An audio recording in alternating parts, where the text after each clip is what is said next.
The following is transcribed. Welcome to Condensed Bat-Supe.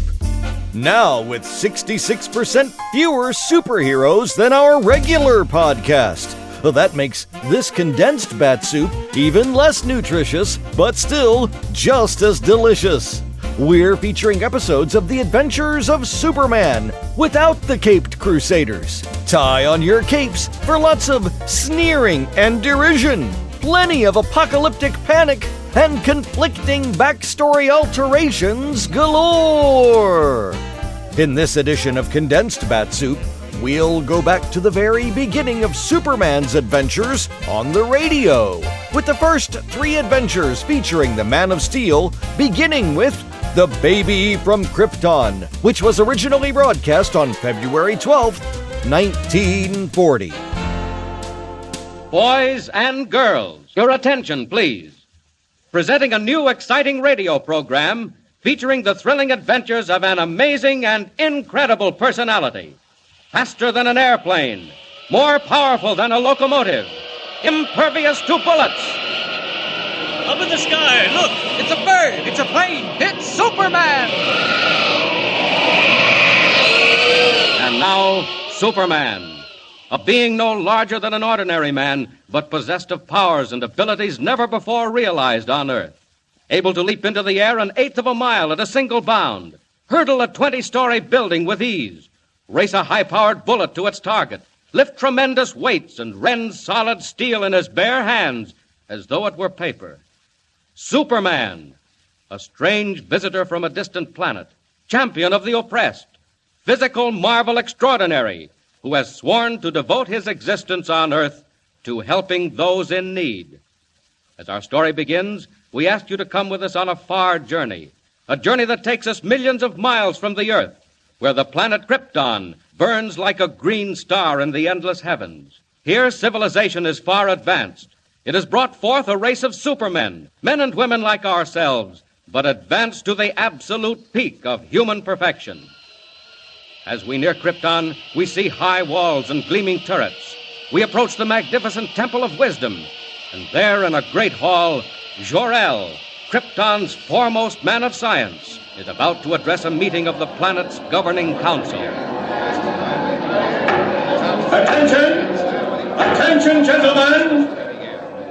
Jor-El speaks. Members of the council, I have completed my solar calculations, and much as I dread uttering these words, I have come to the conclusion Krypton is doomed. Did I hear him right? Gentlemen! Gentlemen! Gentlemen, hear him out. These internal quakes we've been experiencing, these volcanic eruptions, tidal waves, gas escaping from giant craters, all point to only one thing, gentlemen. Krypton is utterly and finally doomed. Why, the man is mad. He's absolutely One moment, gentlemen. One moment. There is no cause for anxiety.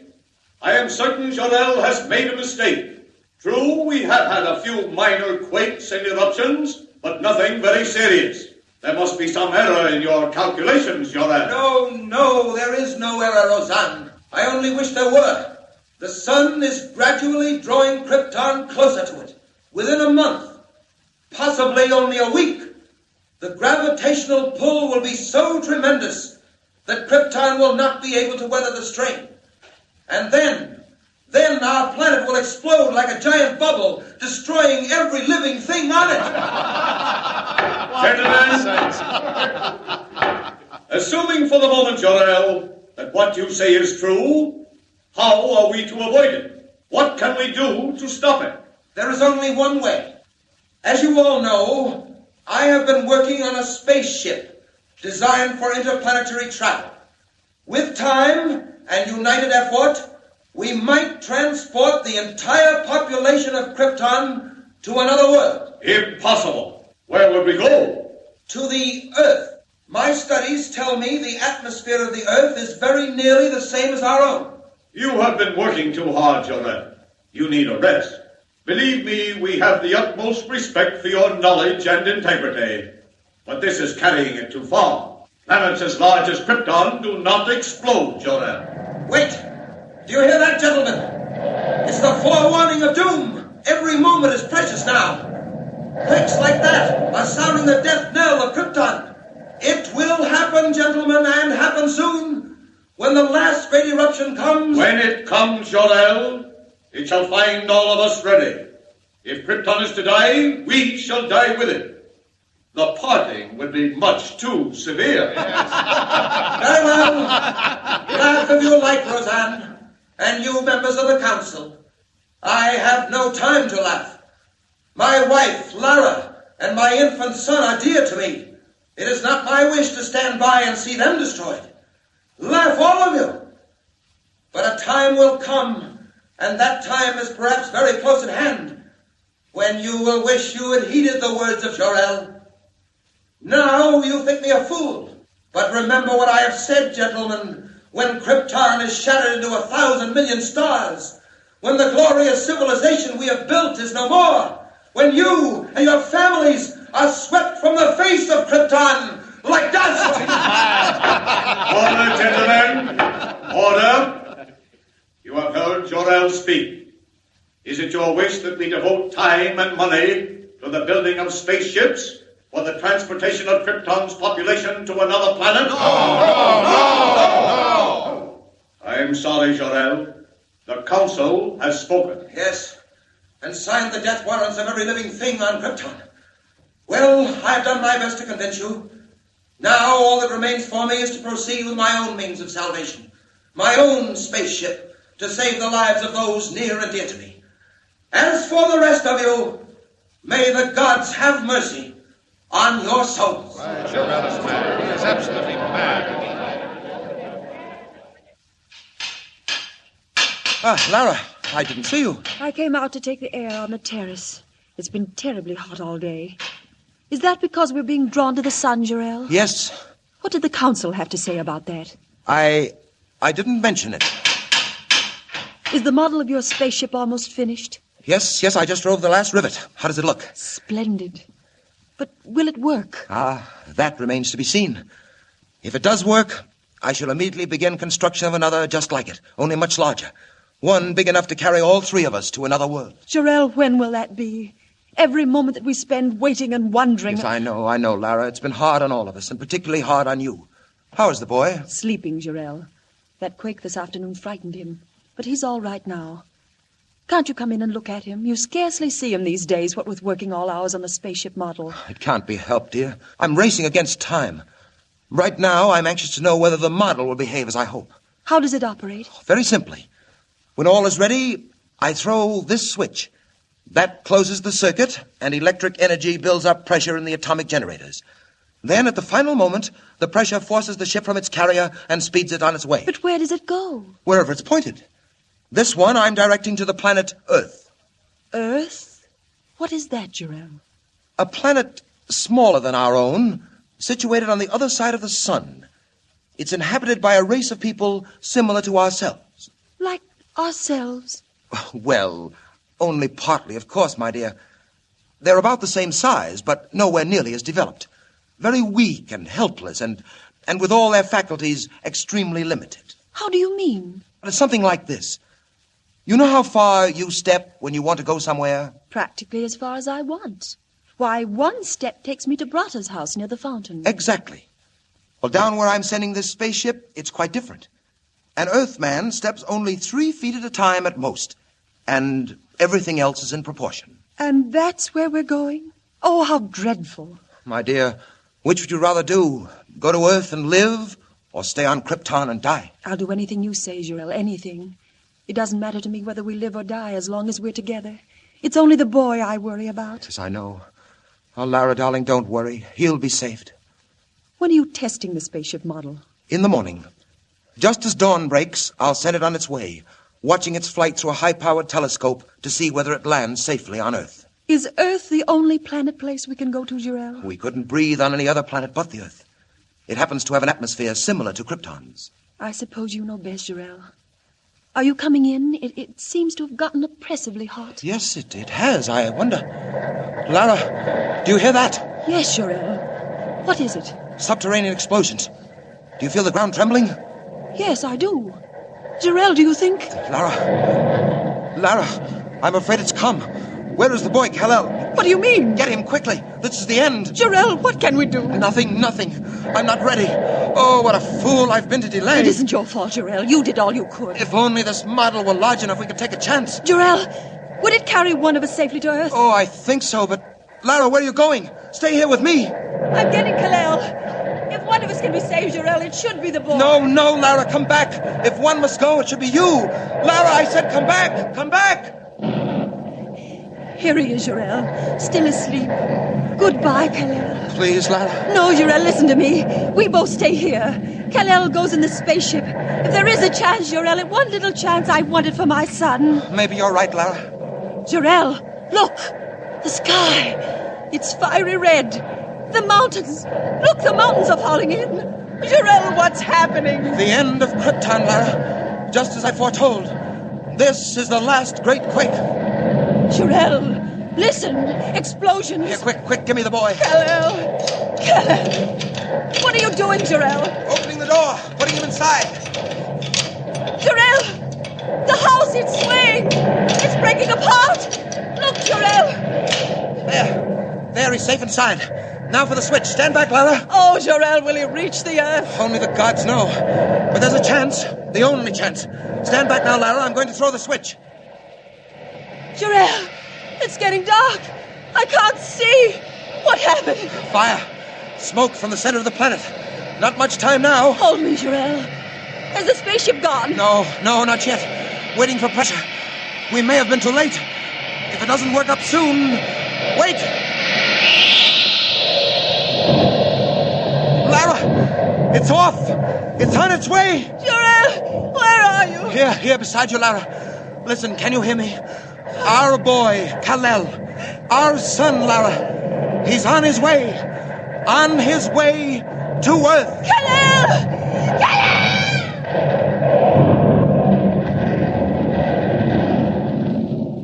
So the tiny rocket ship roars into the uncharted heavens as the mighty planet of Krypton explodes into millions of glowing fragments, glittering stars to remain forever in the night sky.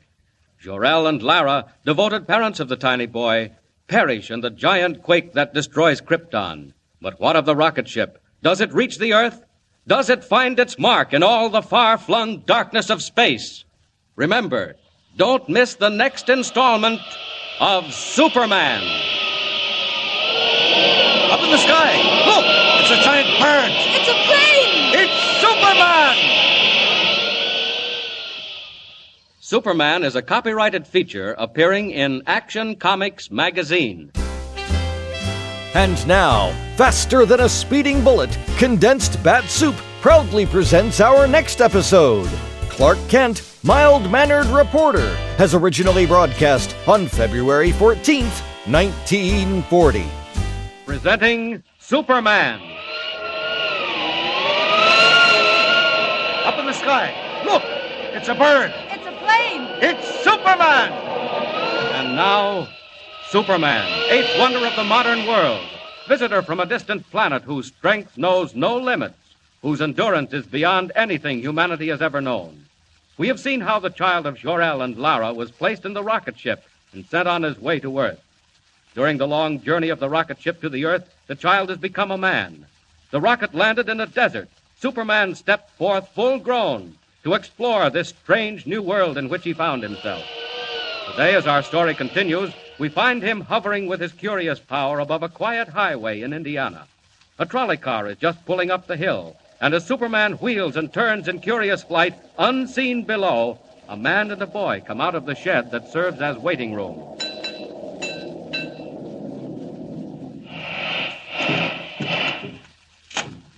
Morning, Professor. Good morning. Going into town? Yes, that's right, John. Taking Jimmy to the fair. It is a great show, all right. Well, I reckon you're my only passengers. Make yourselves at home. I'm going to get me a drink of water. All right. Why, Dad, we've got the trolley all to ourselves. Yes, regular private car. Where'd the motorman go? And just over to the spring for a drink. It's a mighty hot day. You'd better hurry or we'll be late. We can't start without the motorman. But we are starting. Look, Dad. The doors have closed. We're moving. Yes, what happened? Dad, I want to get out. The brakes. Something happened to the brakes. Let's get out, quick. Open the doors. They're jammed. They're tight shut. Dad, we're going faster and faster. We're going downhill. Dad, what are we going to do? Jimmy, come here. The window. Out the window, Dad. Get it open. Smash it. Oh, wait. Jump, Dad. Jump. No. It's too late. Going too fast. We've got to, Dad. Look, there ahead, there's a tree. Jimmy. A tree. A tree's falling right in the tracks. Look, there in the sky. It's a man. Why, he's flying. It can't be. It's not possible. Dad, he's coming straight at us. He's swooping down. He's tearing off the roof. Dad! Quick, grab hold of me. No, put me down. Let me go. Stop it. One under each arm. Out through the top. Hold on. We're going to crash.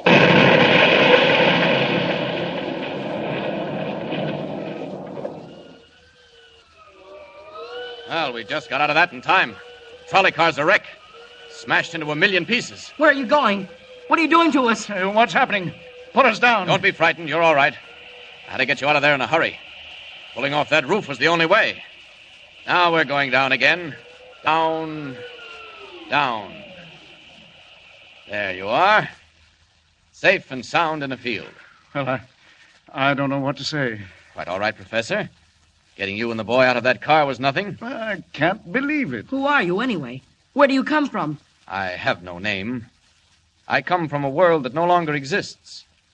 Here in this world of yours, men would call me a Superman. It's a dream. A wild, impossible dream. But, Dad, it happened. We saw it. He flew down, took us under his arms. And out of the car, that's all. Nothing so strange about that. And you saved our lives, Jimmy's and mine. I don't understand even now, but I'm grateful. Are you, Professor? Well, do you doubt it? Would you do something to prove it? Would we? Anything at all. Then make me a promise. Promise that you'll say nothing at all about what's happened. What? Don't you want people to know? Not just yet. I want no one to know, except those I help. Will you promise? Well, if you wish. I do, believe me. Then you have our word. Is that all? No. You've given me your promise. Now I want your advice. You want advice from us? You know this world. I'm a stranger. You know the people in it.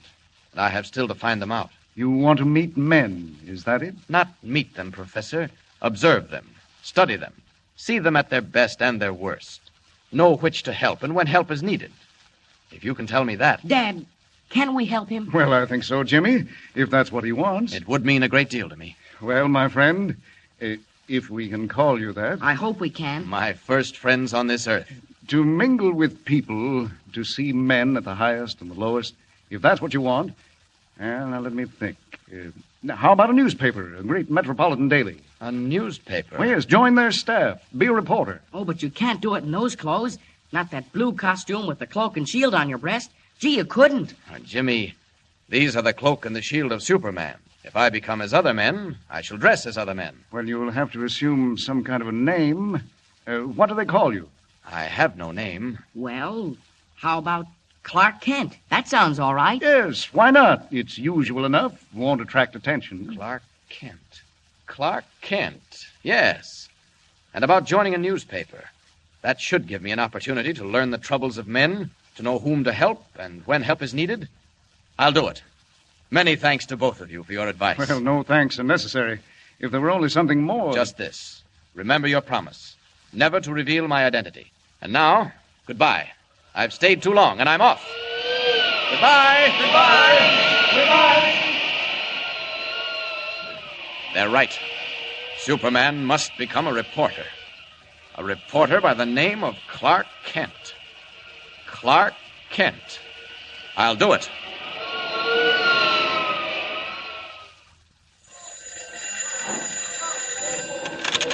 City room. White. Listen, Chief. You better get somebody in that railroad story right away. Anything break? Looks bad. I don't know where your dope came from, but it sure was right. Where are you now? At the yards out of town. If I were you, I'd have somebody watch the man they call the Wolf. The Wolf? That's what I do, Chief. Watch him. Trail him. Follow him every minute. He's at the bottom of this as sure as you're born. Oh, hey, I gotta beat it. Someone's coming. So... Excuse me, Mr. White. That young man's still waiting. What young man? Oh, the one who wants a job? Well, let him wait. Who have we got that's free? McCann's on the coast. Grayson's down in Virginia. Most of the day men are full up. I knew it. Confound it's always the way. Something breaks and nobody to handle it. What is it, Mr. White? Railroads. Sabotage. I didn't believe it, but there may be something in it after all. If there is... Yes, sir? If there is, Miss Smith, it'll be the biggest story since Lindbergh. And me short-handed. Oh, what's the use? Yes, sir. About that man. Oh, send him in. Send him in. Yes, sir. Come in, Mr. Kent. Mr. White will see you now. Thank you. You want to see me? Close that door. Yes, sir. My name is Kent. Clark Kent. What can I do for you, Mr. Kent? Well, Mr. White, you can give me work, I hope. Work? On the paper? Yes, sir. I'd like to be a reporter. Oh, you'd like to be a reporter. What papers have you worked on? Well, none, sir, but Oh, you haven't. But you think you'd be a whiz. Well, I'm afraid I can't use you, Kent. You mean you haven't any openings? Not for greenhorns. I'm sorry if I'm blunt. But, Mr. White, even if I am a greenhorn, suppose I brought you a good story. And where would you get it? I'm afraid you'll have to excuse me, Mr. Kent. A really good story? Such as... Such as the complete inside on the man called the Wolf on the Western Railroads? What's that? You heard me. Do you want that story? Do I want it? Well, I should say I do. But look here. I think I could get it for you, Mr. White. What do you know about the Wolf? A little bit. Where did you ever hear his name? Connection with railroads, Mr. White. Oh, stop beating around the bush. I only heard the beginning of that myself yesterday morning. Not a paper in the country's carried a line, and yet... And yet I come in here and talk about it. I think I could do something with it, Mr. White. Now, look here, Kent. Mysterious secret messages have threatened to tie up every railroad in the country, beginning with the Western. For a while, the road paid no attention, and then the cracked flyer on the P&R went off a bridge. Yes, I read about that. Naturally. But you didn't read about the warnings because they weren't printed. Weren't printed? No, and they won't be. Not until we've checked all the angles. And then this man, the Wolf... Oh, yes, the Wolf. Now, where do you come in? How did you get to know the Wolf? Excuse me. Say your own, White. My friend, tomorrow night, the Silver Clipper leaves Denver for the west. It will not arrive in Salt Lake City. Hey, what's that? Who's this? I have been called the Wolf. Goodbye. Hey, come back here. Come back here. Wait. Yes, Mr. White? Where did that call come from? I'm sorry, sir. The party's been disconnected. Nuts. Beg your pardon, sir, but if that call did come from the Wolf, I should be inclined to believe it. Huh? How do you know who that was? If I were you, I'd warn the officials in charge of the Silver Clipper. Look here. You couldn't hear that phone. What is this? How do you know who called me? As I was saying, Mr. White, suppose I brought you a good story. The story of the Silver Clipper and the Wolf. I take chances, Kent. I'm going to take a chance on you. Thank you, Mr. White. It's 2,000 miles. You'll have to hop a plane. I'll get there, Mr. White, in spite of the weather. Lord, I hadn't noticed the weather. Well, get to the airport anyway. You rang, Mr. White? Miss Smith, this is Clark Kent, temporarily attached to our staff. You'll note I said temporarily. Yes, sir. Kent leaves for the west by the first plane. Get him tickets and a $200 advance. Mr. White, all planes are grounded. That's all right, sir. I'll get there. Take him outside. Show him what he needs to know. Mr. White, I'd like to thank you. Oh, let it go, Kent. Let it go. You get a story and you get a job. You're either clairvoyant or the luckiest guesser alive. Either way, I can use you. But if you miss out, well... This way, Mr. Kent. Thank you, Miss Smith. It's nice of you to show me around. Pretty lucky, I'll say. 100 good newspaper men walking the streets, and you step right into a job. I say, I am lucky. You wait in here. It's the anteroom of the cashier's office. Well, I really don't need an advance. Playboy in disguise, eh? Wait here. Oh, what a rotten night. Don't fall out that window. It's 20 stories down. Beautiful view, even in the fog. You wait right here till I get your money. Then I'll introduce you to a few real newspaper men. Planes grounded. 2,000 miles to go. Sorry, Miss Smith. I'm afraid I can't wait. Clark Kent may need a plane, but Superman doesn't. Up with the window. And out.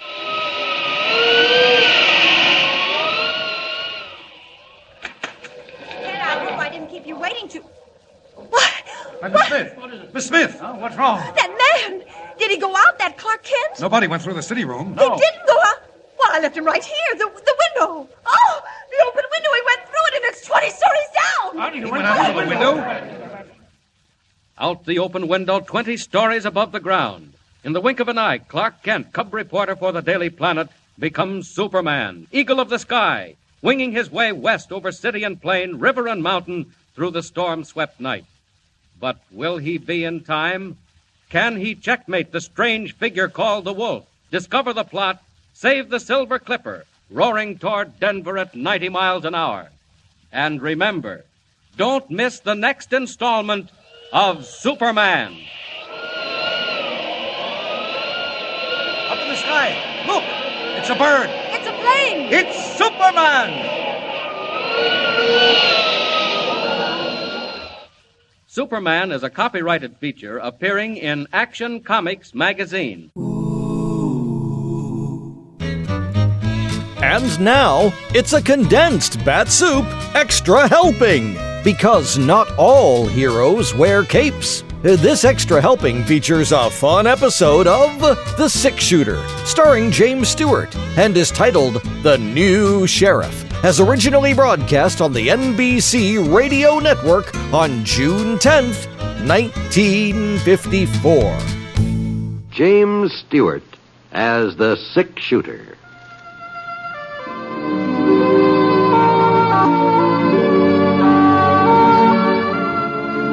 The man in the saddle is angular and long-legged. His skin is sun-dyed brown. The gun in his holster is gray steel and rainbow mother of pearl, its handle unmarked. People call them both the Six-Shooter.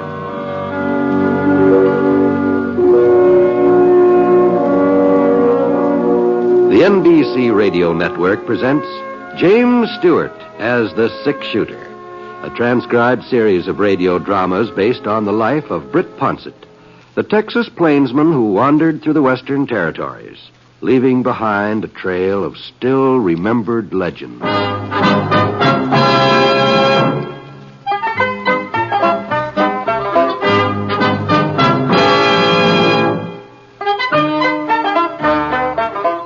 Well, at first I didn't know what I was getting into.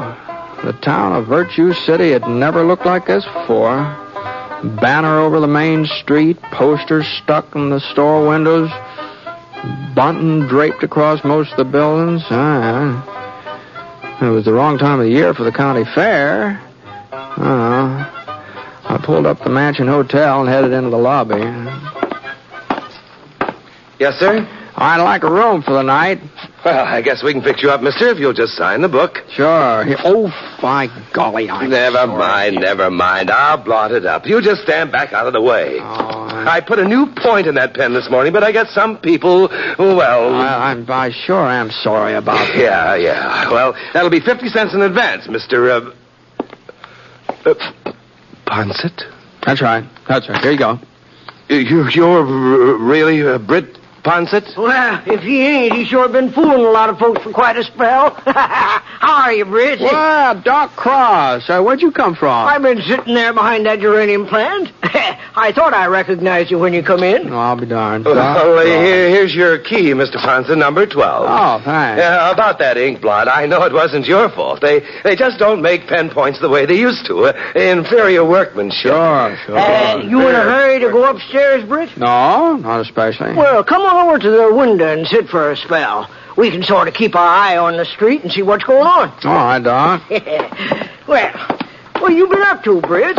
Oh, same as usual. I was riding herd over to Smoke Falls for the last 6-7 weeks. Probably go back there in the spring. Uh-huh. Here, just let me get my instrument bag out of the way.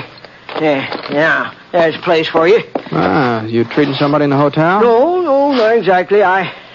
I sort of make my headquarters here in the hotel nowadays. Well, what happened to your regular office? Oh, I still got it. But, hotel's handier. What with all this fighting and shooting going on so much of the time. Shooting? You ain't heard the news, huh, Britt? No, guess I haven't. Well, you see, Gus Cotton moved into Virtue City a couple of months ago. Gus Cotton? You know who Gus is, Britt, that gunfighter. He used to be part of the McGinnis gang over at Willow Fork. Oh, sure, yeah, I've heard of him. Well, it seems Gus and Tracer McGinnis had sort of a falling out. Gus decided it'd be healthier for him and his kid brother Roy to change residence, so they come over here. And by now, they've just about taken over the whole town. Oh, I just can't believe that Sheriff Davenport would let a thing like that happen, Doc. George Davenport was killed last August, Britt. He was killed? No. I reckon it was an accident. At least that's what the inquest said. Well, who's taking his place?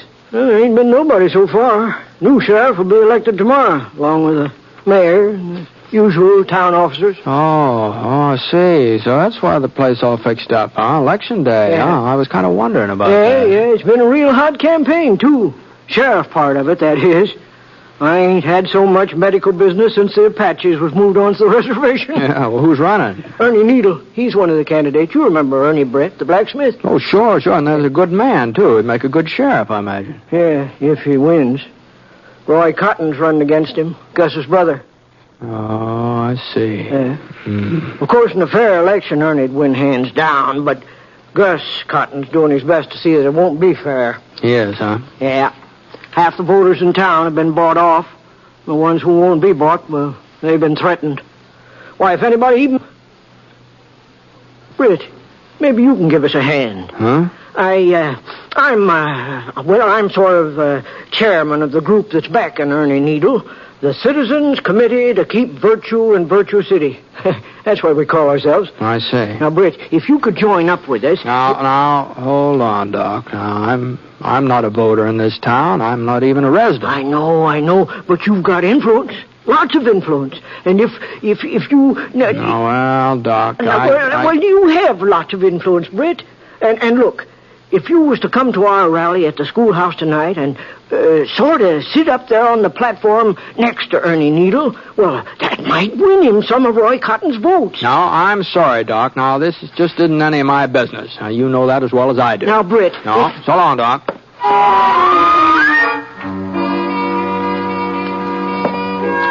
Well, I went upstairs to my room. Number 12 was on the north side facing Ernie Needle's blacksmith shop. And it looks like Ernie had closed up for the day. He's probably out politicking somewhere. The room seemed kind of stuffy, so I opened up the window. It sure was warm. Sounded like some more business was heading Doc's way. I leaned out, but I couldn't see anything. The shooting must have been around in front. Oh, well. Yeah? Yeah, come on in. Howdy. Howdy. You're Britt Ponset. That's right. I'm Roy Cotton. Oh? Understand you were having a little chat with Doc Cross just now. Uh-huh. Doc a friend of yours? Yeah, I guess you could say so, Roy. Well, you know it's funny, ain't it, how friends sometimes get a man into trouble? Oh? That's so? Yeah. Yeah.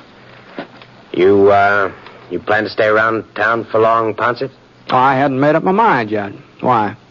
I was just wondering if you were going to be here for the election tomorrow. You heard about the election? I heard about it. Well, I wasn't anxious to run for sheriff, you understand, but folks seemed to think it was my duty, so I had to oblige them. Well, I wouldn't worry about it, Roy. You might not be elected. I'll be elected. Why, do you got the votes counted already, huh? I'll be elected. If there ain't no outside interference. I see.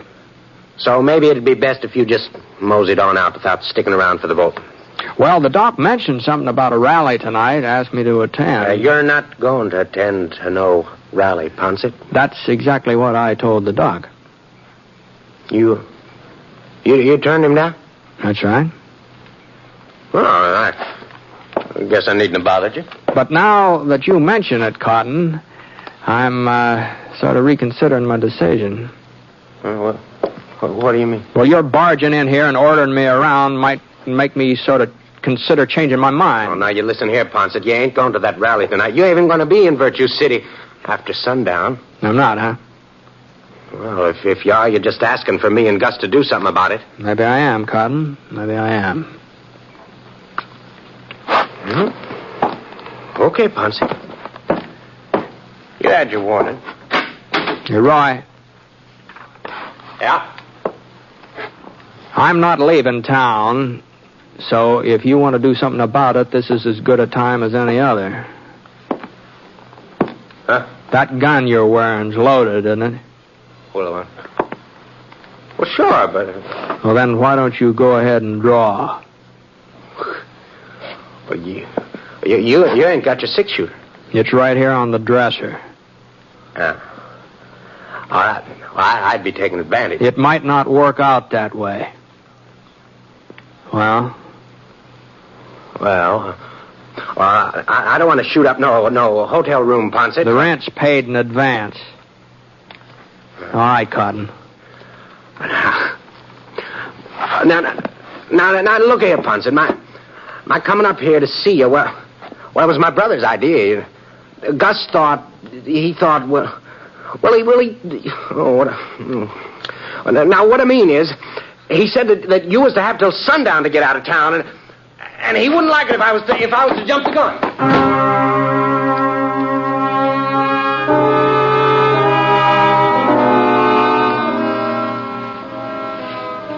Well, I guess nobody exactly welcomes the idea of being told what he can do and what he can't do.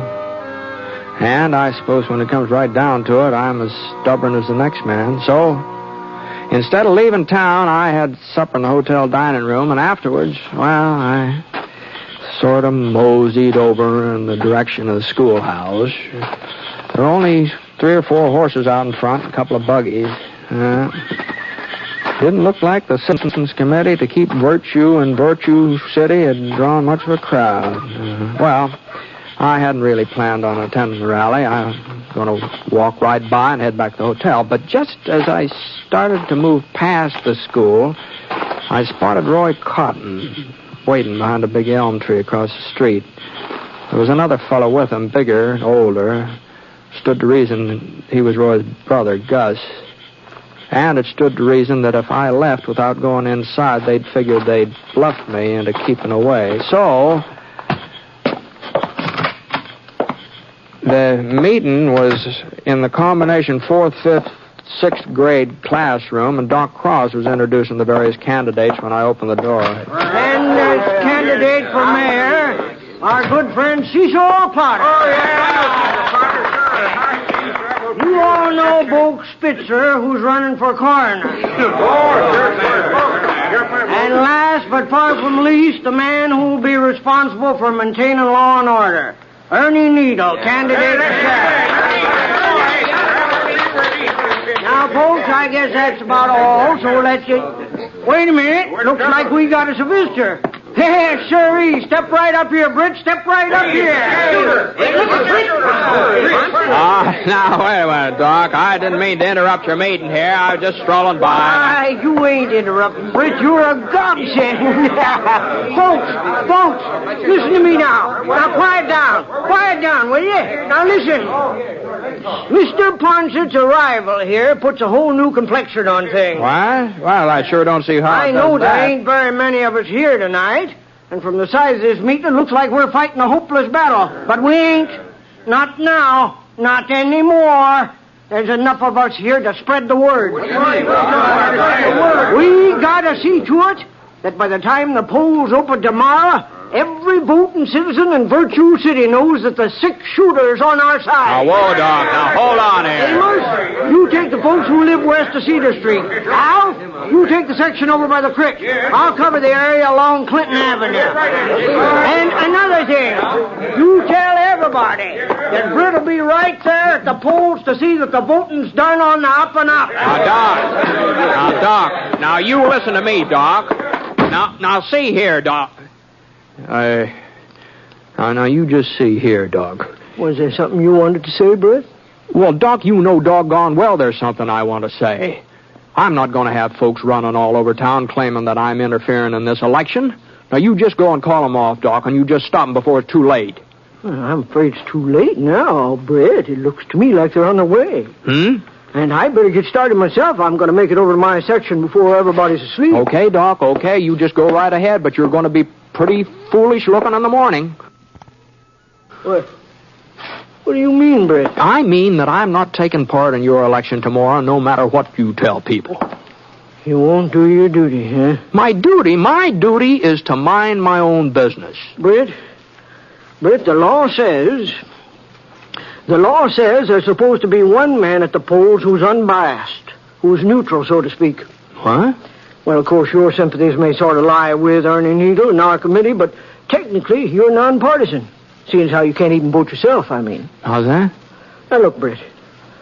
All that I'm trying to do is to see that this election's carried off strictly according to the law. The law says we got to have us a nonpartisan president at the polls.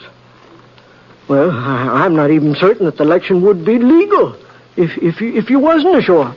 Well, I wouldn't want to stand in the way of the election being I mean, if you're certain that... if it's really necessary. But honestly, Doc, I just can't believe that... Well, it's up to you, Britt. Entirely up to you.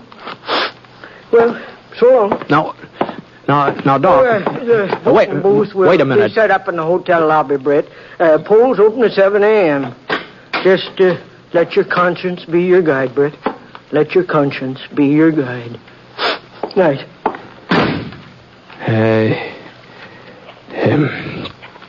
Good night.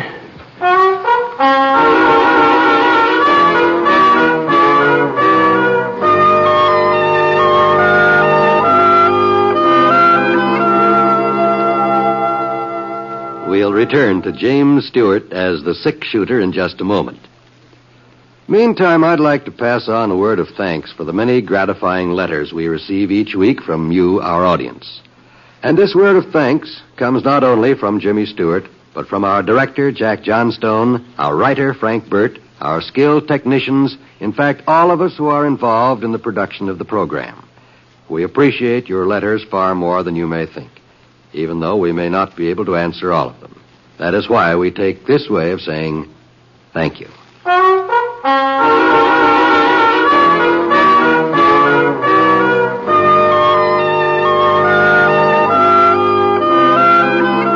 Well, I just couldn't seem to get to sleep that night, and along about 5 a.m. I gave up trying. And it was just as well it did, because that was when Doc Cross showed up to take me down to breakfast. He kept saying that he wasn't trying to influence me one way or the other about being an election official, but as soon as we finished eating, he sure steered me straight toward that voting booth in the lobby. And the next thing I knew, somebody handed me a sheet of paper with a list of names on it, and people started filing up to get their ballots, and, well, the voting went off real smooth. There was just one shooting, and that turned out to be just a flesh wound. And when it finally came time to shut down the polls, just about everybody who was eligible had cast a ballot. There'd been a real good turnout, too. I didn't stick around for the counting. I figured I'd done my share, so I had some supper, and I went upstairs to my room. Oh, I sure was tired. Not having any sleep the night before and having to sit around indoors all day. Well, I took my boots off. And I sort of stretched out flat on the bed for a couple minutes. I didn't intend to doze off. I was just trying to build up enough strength to go on with my undressing, but I don't know.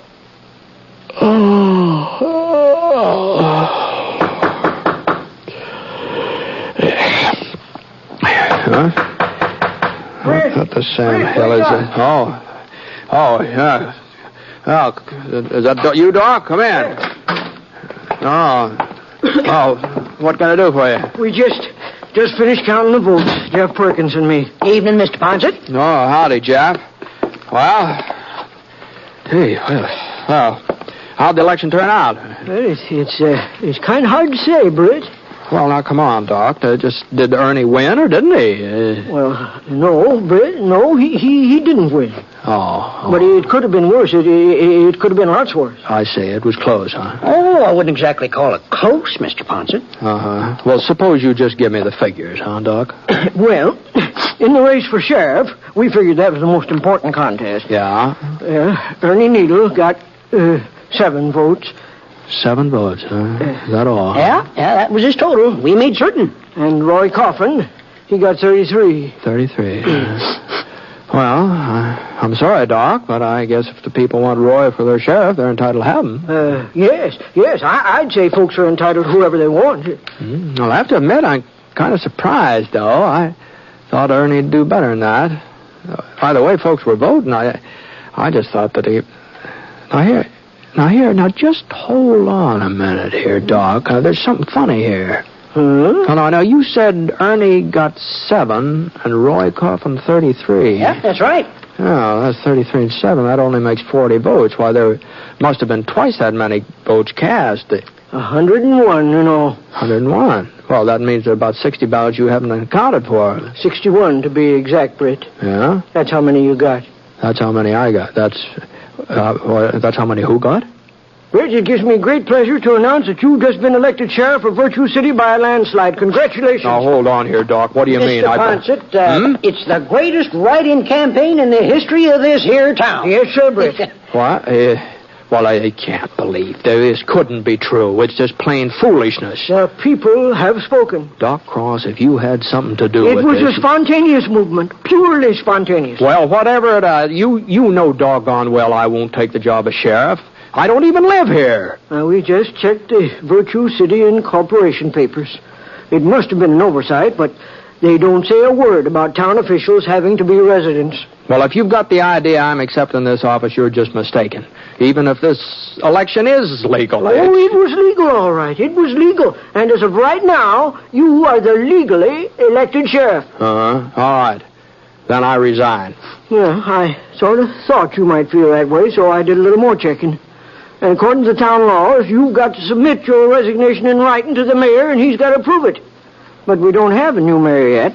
Not until you get sworn in. Now, hold on a minute, Doc. It was the office of sheriff that I got elected to, remember? You told right, me. Mr. Ponset. It seems the voters kind of got in the habit of writing in your name and You don't mean they elect me mayor, too? You had a 2-to-1 majority. You don't mean... What? Yep. You didn't do so good for coroner, though. Boke Spitzer beat you out by 4 votes. But don't feel too bad about it, Britt. Boke's a real popular man. Well, I just don't know what to say. Well, this is the most outlandish thing I've ever heard of. It is mighty unusual. I'll agree with you there. Unusual? It's ridiculous. Well, I can tell you I've got no more intention of being mayor than I have of being sheriff. I don't blame you, Britt. Britt, I don't blame you. About the mayor part, that is. As a matter of fact, you couldn't hold both jobs if you wanted to. There's a town ordinance against it. I don't care if the... What'd you say? Yes, sir. One man can't hold both jobs. Well, that's something. But like I said, your resigning the sheriff's position is kind of complicated, you see. Not only have we got the problem of who's going to accept the resignation... I'm the mayor. I'll accept it myself. Well, even so, according to our statutes, when the sheriff resigns or retires, the job goes to the man who got the second highest number of votes. Oh, you mean Roy Coffin would take over my place? That's the gist of it, Mr. Ponset. Uh-huh. So you see the spot you'd be putting us in, Britt. Besides, Mr. Ponset, the people elected you, and they're entitled to have you. You said so yourself. When I said that, I didn't have any idea that this... Oh, now, look here. There's got to be some way out of this situation. Ernie Needle's the man this town needs for sheriff, and he ought to have the job. Isn't that what you wanted? Well, maybe so, but... Well, I just don't see how we can work it out so he gets it. Oh, well, it's getting late. I guess you'll need your sleep. Probably have a big day tomorrow, what with all the swearing-in ceremony. Now, don't run off, Doc. Now, this isn't settled yet. Oh, like as not, things will settle themselves. They usually do. Good night, Mr. Ponset. Night. By the way, Britt, I'll just leave your star here on the dresser. There's a little rust on the point where the plating's wore off, but good polishing will take care of it.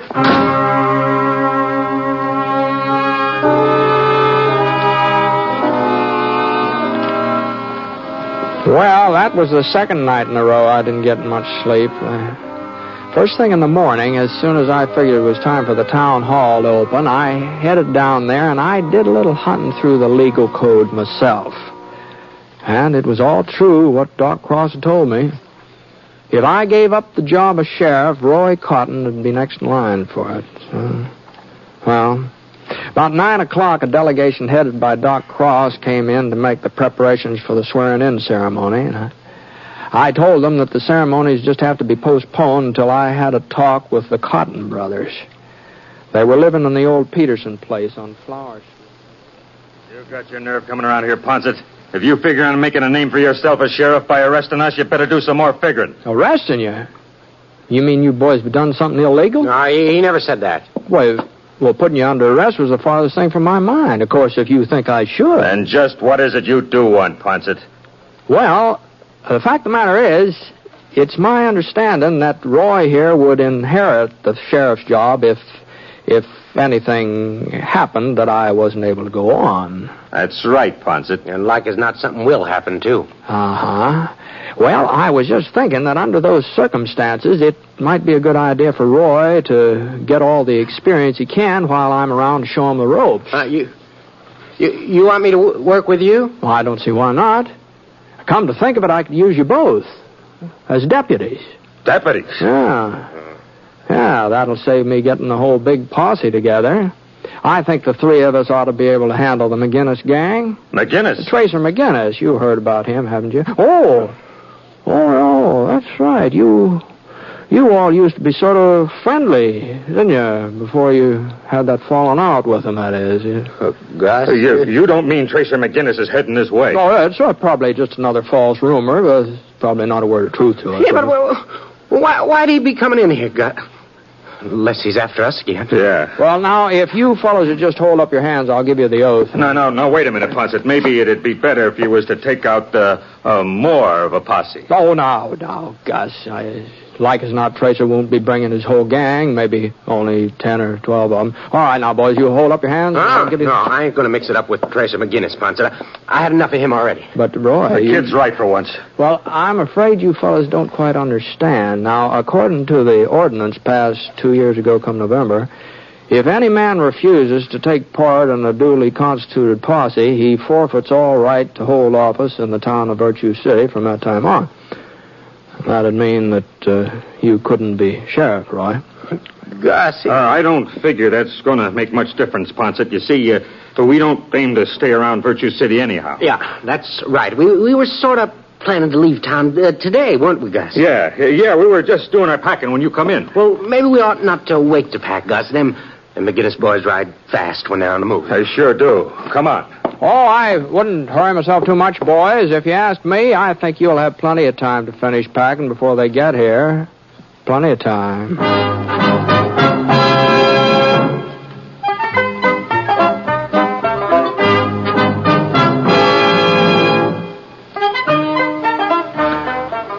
Well, as things worked out, they needn't have heard it all.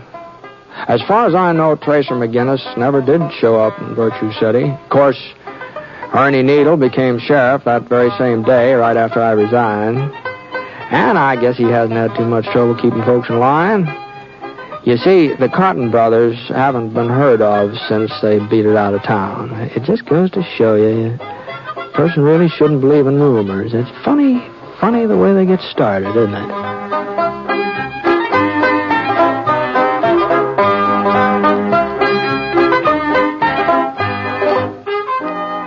The Six-Shooter is a transcribed NBC Radio Network production in association with Review Productions. It is written by Frank Burt and is based on a character created by him. Mr. Stewart may currently be seen in the Universal International picture The Glenn Miller Story. Others in the cast were Carlton Young, Dal McKennon, Paul Richards, Frank Gerstle, and Junius Matthews. Special music for this program was by Basil Adlam, and the entire production is under the direction of Jack Johnstone. All characters and incidents were fictitious, and any resemblance to actual characters or incidents is purely coincidental. This is John Wall speaking.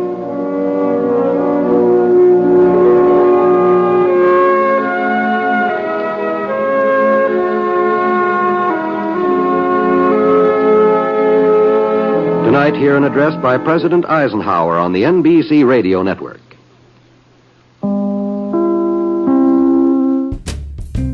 That was the first edition of Condensed Bat-Supe, featuring the first part of the radio origin story of the Man of Steel. We'll bring you more of this storyline next time. Thank you for listening. Be sure to tell your friends to subscribe to Bat-Supe on their favorite podcatcher. We can also be found on YouTube and Facebook. Bat-Supe is also a proud member of the Moonlight Audio Theater family of podcasts and can be heard as part of the Mutual Audio Network's Saturday Story Circle. Like what you're hearing? You can support Bat-Supe at buymeacoffee.com. Surf into buymeacoffee.com/BATSUPE. That's buymeacoffee.com/Bat-Supe. Learn more at bat-supe.podbean.com. We'll see you next time for another exciting edition of Condensed Bat-Supe, as we continue the humble beginnings of Superman as brought to you on the radio. Until then, up, up, and away! This is Superman, gang. I want to remind you that tomorrow is Election Day, a mighty important day to every good citizen. Now, of course, you can't vote until you're old enough. But here's something you can do. Help make sure your mother and father can get out to vote. You could help with the dishes or around the house, run errands, and show your parents that you're interested, too, in the right and duty of every American citizen to cast his vote on Election Day.